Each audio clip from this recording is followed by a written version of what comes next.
Hello दोस्तों, हमारे YouTube channel biology अड्डा में आप लोगों का स्वागत है।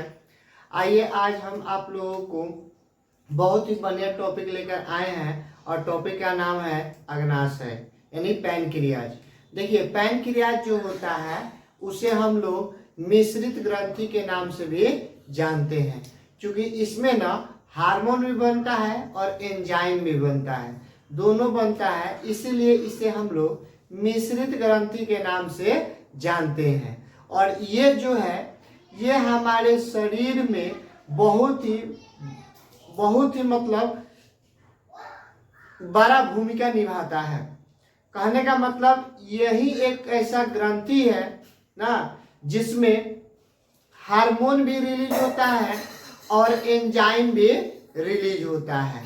इस तरह से हम कह सकते हैं कि अग्नाशय जो होता है वह मनुष्य का बहुत ही बड़ा ना एक कार्य करने वाला हार्मोन एक ग्रंथि होता है, जो हमें इस वीडियो के माध्यम से पढ़ना है। तो आइए हम थोड़ा सा इसके बारे में जान लें।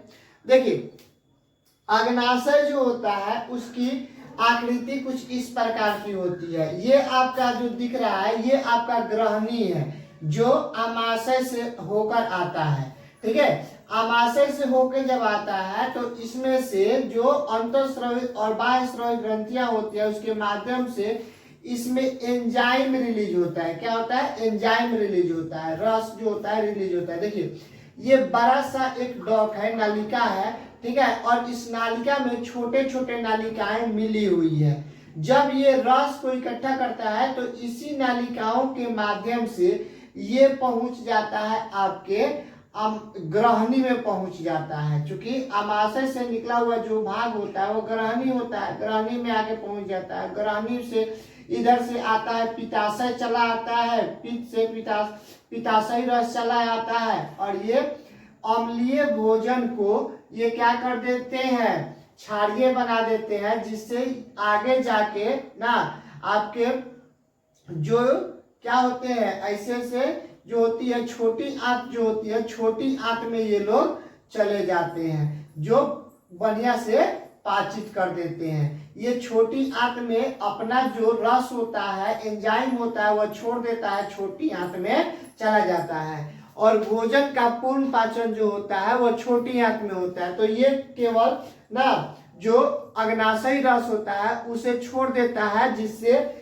पाचन भोजन को पाचित होने में सरलता होती है।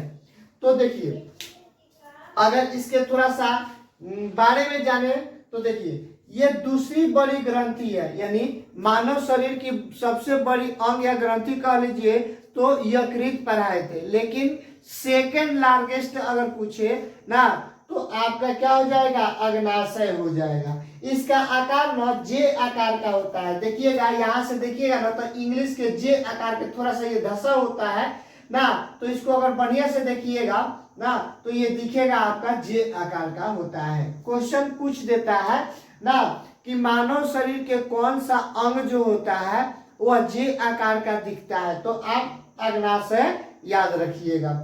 इसकी लंबाई कहा जाए ना तो इसकी लंबाई 12 से 15 या 16 भी हो सकता है सेंटीमीटर में।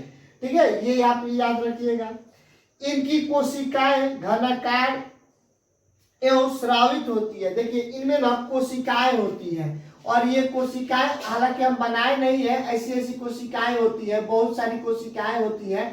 ठीक है, गोल गोल सी कोशिकाएं होती है, सभी जगहों पर कोशिकाएं होती है। और कोशिकाओं से हम लोग जानते हैं कि हमारा शरीर या किसी का भी शरीर, जीव हो, जंतु हो, जानवर हो या पेड़ पौधे हो, सभी का शरीर किससे मिलकर बना होता है, कोशिकाओं से। तो ये सब कोशिकाएं जो होती है, हाँ, इसकी कोशिकाओं की आकृति आयताकार गोलाकार भी होती है। इन कोशिकाओं के अंदर ना बीच में लैंगरहैंस की दीपिकाएं पाई जाती है। इसमें ना लैंगरहैंस एक वैज्ञानिक थे जिनका नाम था लैंगरहैंस, उन्हीं ने रिसर्च किया। हाँ, और वह रिसर्च किए ना तो इसमें पाए ना कि इसमें ना ये हार्मोन स्रावित करता है। ये वो रिसर्च किए तो वो पाए कि ये जो अग्नाशय है वह अग्नाशय ना हार्मोन भी रिलीज करता है। पहले सभी लोग ये जानते थे ना कि ये केवल और केवल ना एंजाइम को रिलीज करता है, बट ऐसा नहीं है। ठीक है, ये किसको रिलीज करता है, ये हार्मोन को भी रिलीज करता है, ये बात लैंगरहैंस ने पता की थी। इसलिए इसको ना इस उन्हीं के नाम पर इस जो हार्मोन जहां से रिलीज होता है उसका नाम रख दिया गया लैंगरहैंस। ठीक है, तो लैंगरहैंस की दीपिका इसी में पाई जाती है। ठीक है, और ये दो प्रकार की होती है। लैंगरहैंस की दीपिका जो होती है वह दो प्रकार की होती है, एक होती है अल्फा और एक होती है बीटा। तो बीटा वाला जो होता है ना वो इंसुलिन को रिलीज करता है, जबकि अल्फा वाला ग्लूकागोन हार्मोन को रिलीज करता है। दोनों हार्मोन को ये रिलीज करता है। तो एग्जाम में ना यूपीएससी और बीपीएससी में ना एसएससी एमटीएस में ये क्वेश्चन पूछ देता है। आप लोगों को नॉर्मली 9th 10th में नहीं मिलेगा, आपको 12th या ग्रेजुएशन में ये चीज मिलेगा कि लैंगरहैंस की द्वीपिकाएं कहाँ मिलती है। तो इसलिए हम इस वीडियो से ही आप लोग को बता दे रहे हैं ताकि आप लोग याद रखें। ठीक है, तो ये ग्लूकागोन और हार्मोन करता है और ये इंसुलिन करता है। बीटा जो होता है दीपिका वह इंसुलिन को करता है और गामा जो होता है वह ग्लूकागोन हार्मोन का करता है। अब हम लोग आगे चलते हैं और देखेंगे कि अग्नाशय रस यानी एंजाइम जो होता है कौन कौन होता है और कौन कौन सा कार्य करता है। ठीक है, तो देखिए अग्नाशय रस जो होता है एमाइलेज होता है, लाइपेज होता है ना, काइमोट्रिप्सिन होता है, ट्रिप्सिन होता है, कार्बोक्सिक पेप्टिडेस होता है और न्यूक्लियस होता है। ठीक है, अब इतने सारे हार्मोन कह लीजिए या सॉरी एंजाइम कह लीजिए या अग्नाशय रस कह लीजिए।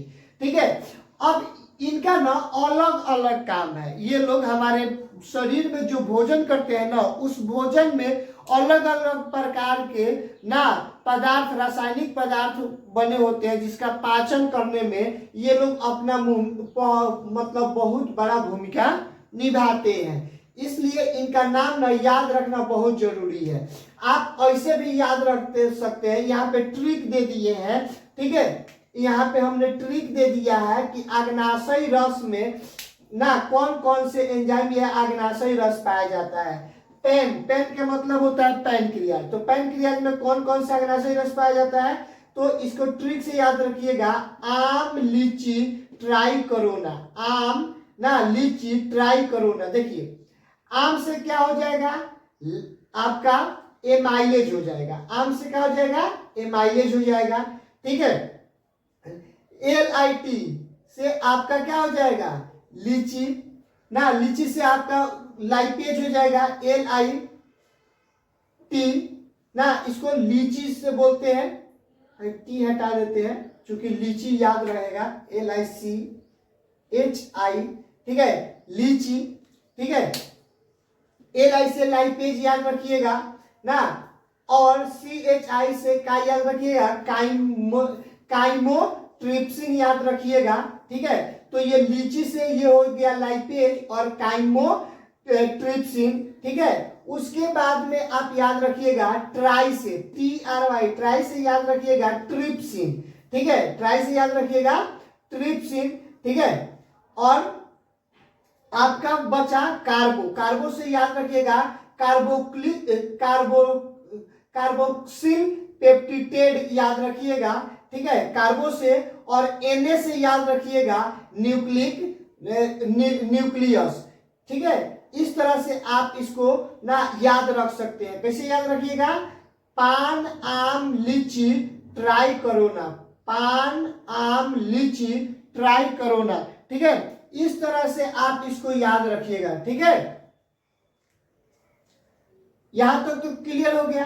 अब आप इतना अगर याद रखते हैं ना तो आपको ये पता चल जाएगा कि कौन कौन से अग्नाशयी रस होता है। ठीक है, अब ये कौन कौन सी चीज जो अग्नाशयी रस है किसका पाचन करता है, अग्नाशयी रस जो होता है किसका पाचन करता है।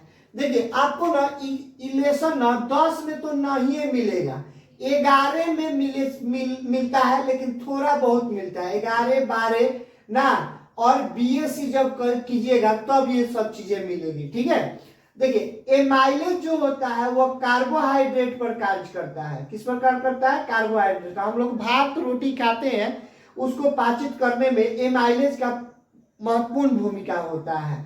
उसके बाद में लाइपेज के बारे में जानते हैं। लाइपेज जो होता है वह वसा का पाचन करता है। किससे को पाचन करता है? वसा का पाचन करता है। उसके बाद में ये तीनों जो बचते हैं ना, ये तीनों जो बचते हैं ये प्रोटीन का पाचन करते हैं। किसका पाचन करते हैं? प्रोटीन का पाचन करते हैं। उसके बाद में न्यूक्लियस जो होता है वो आपका न्यूक्लिक अम्ल को पाचित करता है। ठीक है, इस तरह से आप इसको ना अग्नाशयी रस को स्ट्रिक के माध्यम से याद कर सकते हैं। पान, आम, लीची, ट्राइकोरोना। पान, आम, लीची, ट्राइकोरोना, ये याद रखिएगा ना। अग्नाशयी रस जो है वो आपको याद रहेगा। और ये छोटे से चीजें होती है, बस इसमें देखिएगा, ट्रिप्सिन, ट्रिप्सिन, पेप्टिटेड, ट्रिप्सिन, ट्रिप्सिन, पेप्टिटेड, इन सब में ना एक जैसा बात आ रहा है, एक जैसा शब्द आ रहा है, तो इससे याद रखिएगा प्रोटीन। ठीक है, इससे क्या रखिएगा? देखिएगा प तो प्रोटीन याद रखिएगा। न्यूक्लियस से न्यूक्लियस, तो ये इंपॉर्टेंट है ही, लेकिन उतना इंपॉर्टेंट नहीं है जितना ये। हमेशा एग्जाम में ना आपको ये यहां से क्वेश्चन पूछ देता है, इसलिए अग्नाशयी रस या एंजाइम के बारे में आप लोग इस ट्रिक से माध्यम से रखिएगा। पान, आम, लीची, ट्राइकोरोना। ठीक है, इस तरह से आप याद रखिएगा। आई होप कि ये वीडियो आप लोगों को समझ में आई होगी। ठीक है, कल फिर मिलते हैं एक नए वीडियो के साथ। जय हिंद, जय भारत।